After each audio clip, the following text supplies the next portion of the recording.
Howdy, tubers and footers. No, I'm not naked. I'm just trying to get my tan lines even. I sunburnt the crap out of myself, and I've got these ridiculous tan lines. My husband says it looks like I've got angel wings on my back.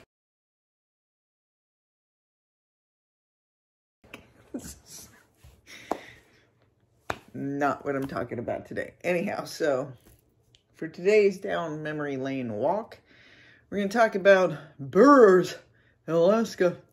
Okay, there's many bear encounter stories. So the one that I was referring to on the Talkeetna River is the one I will be talking about today. So I used to mountain bike race. And after one of my races, I had an ex whose father was an Alaska master guide. And so he was as well. And I was training to be in process, the whole 9 yards, whatever. Anyhow, I love guiding. And so after my mountain bike race, there were a few people that we wanted to take out on the Talkeetna River, my cousin and some other people. And so after the race, I was still all, you know, tired and wiped out and everything. And they had went ahead and got camp set up on the river and blah, blah, blah. And anyhow, so after I got done racing, he came back and I drove, you know, to the landing and got on the boat and went upriver. Now, Talkeetna, the bears in Talkeetna, the brown bears in Talkeetna, black bears, whatever, but the brown bears in Talkeetna are ridiculous. They're so used to people and fishing. They will come straight up. If you catch a fish and you're pulling it out of the water, they'll come up and take that fish off your line. Like you're going to drop your pole or you're going to be fighting a bear for your fish. And that's happened multiple times.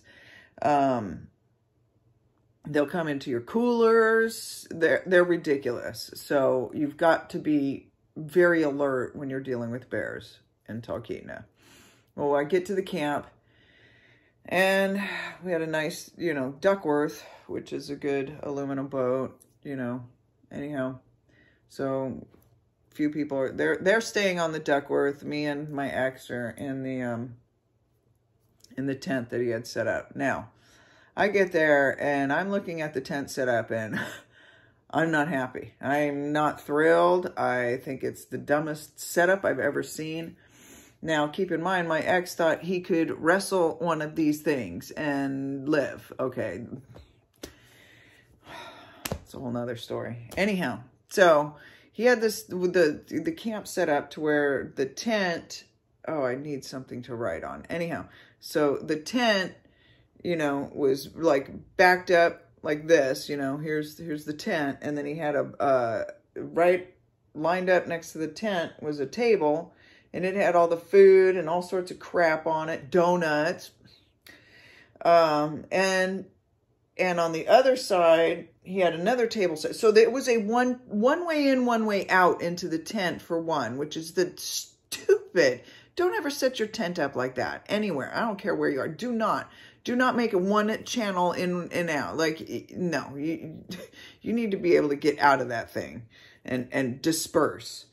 Anyhow, so I'm complaining about the whole thing. Actually walk up to the tent and I look and you could just smell the bacon. Just it's still lingering in the air. And I'm just like, what did you cook tonight? And they're like, oh, we had bacon and burgers. And I'm like, are you kidding me? You want me to sleep in this tent on the river tonight? You have lost your damn mind. And he's like, oh, I don't mind. Anyhow. So they get in the boat. We go to bed and we're in the tent. And I have the castool. I always had my castool with me. I got this castool. He's got a shotgun. And one of his rifles. And he goes straight to sleep. And I'm like, no, I know a bear is coming to visit. I am not going to bed. I know a bear is coming to visit. So I'm laying there and I'm kind of bitching him out the whole time. Just like, what in the hell were you thinking? We're going to have a bear tonight. This isn't going to be funny. And he was just like, oh, whatever. I'll go out there. I'm going to wrestle it. I'll ride it. I'll blah, blah, blah. Anyhow, Italians know that. So I get laying there and you can hear this scraping on the pebbles. Like you can hear these nails scrape, like nail.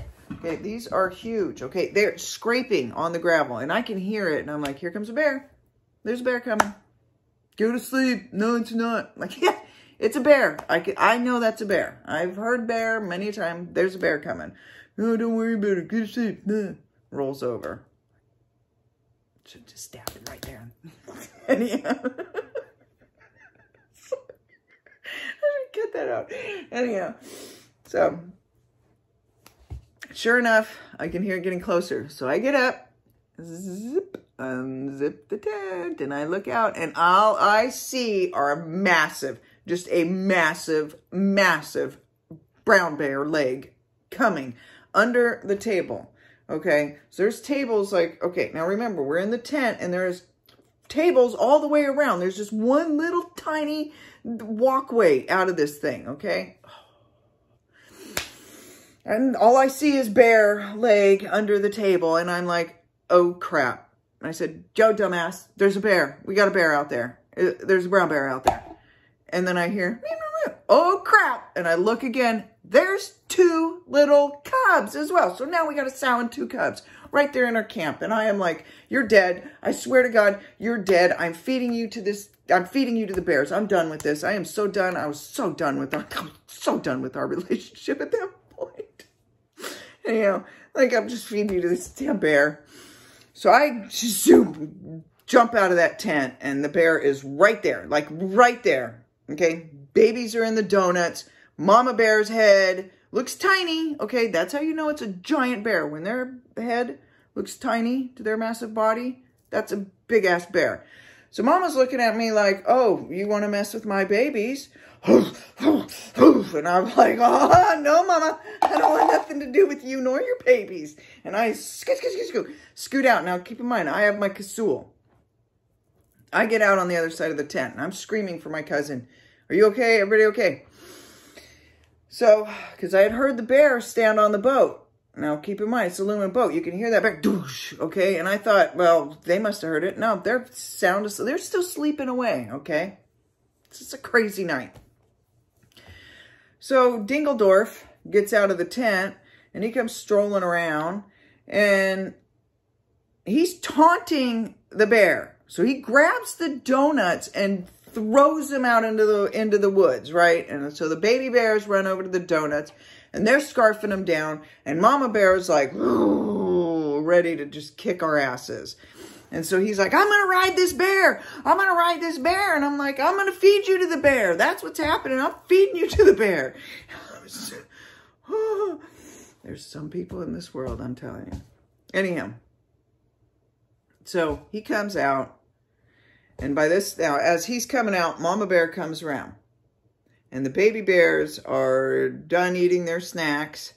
And they come trotting out. And so I'm looking down, okay, and it's a channel, okay. It's like a dry riverbed. So there's this channel, okay, and there's heavy woods on both sides. And we're up the Talkeetna River, which is a hairball river. You don't just jump in and you die.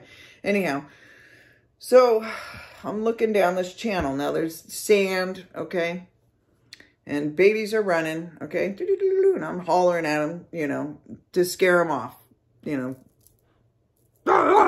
Anyhow, so baby's Mama comes and she turns about face. And she is, I don't know, not even 20 feet away from me. She stands up and just comes down and starts pumping and pumping and pumping and it's like, I'm gonna die. My life is like shoot, shoot, shoot, shoot, flashing before me. Dingledorf is like, woo, screaming. Oh God. Anyhow, I'm like, I'm gonna shoot you. And I kept telling her, I'm just gonna shoot you. I swear. If she comes after you, I'm shooting you.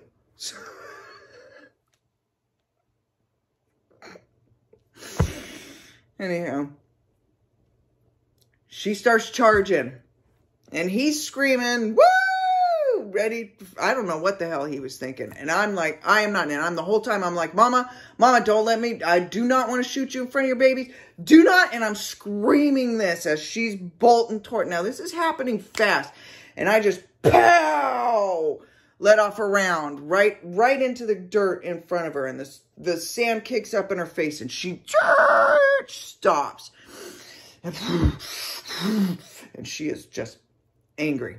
And she's looking, just dead-eyed staring at us. And Dingledorf is over there. At this point, I am just zoned in. And I am just saying, please, please, please, I do not want to kill you. Please, please, please, I do not want to kill you. Please. And I am begging her. I do not want to shoot you in front of your babies. Please, please, please. She stands up, comes back down, huffs, and turns around and starts walking away. And as she's walking away, she looks back at us. And I am about ready to pass out at that point. And I'm looking at him and I say, you say a single thing and I swear I'm going to drop you right here. Anyhow. So Mama and the cubs go off into the woods. And, well, Dingledorf decides he's going to go running in after him. I don't even care anymore. Whatever.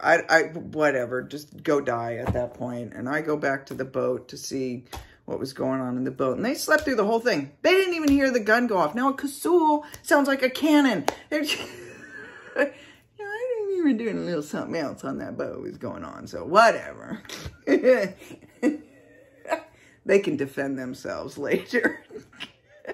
Either way, that was one of my crazy, crazy charges. I've been charged by bears many times, but that is one of many. But yeah, that is, one of my many stories up in Alaska with those things. All right, hope you enjoyed that waltz down memory lane. Toodaloo. All right. Back to bed with me. I'll see you later, tubers and footers. Hope you have a good night. Ciao.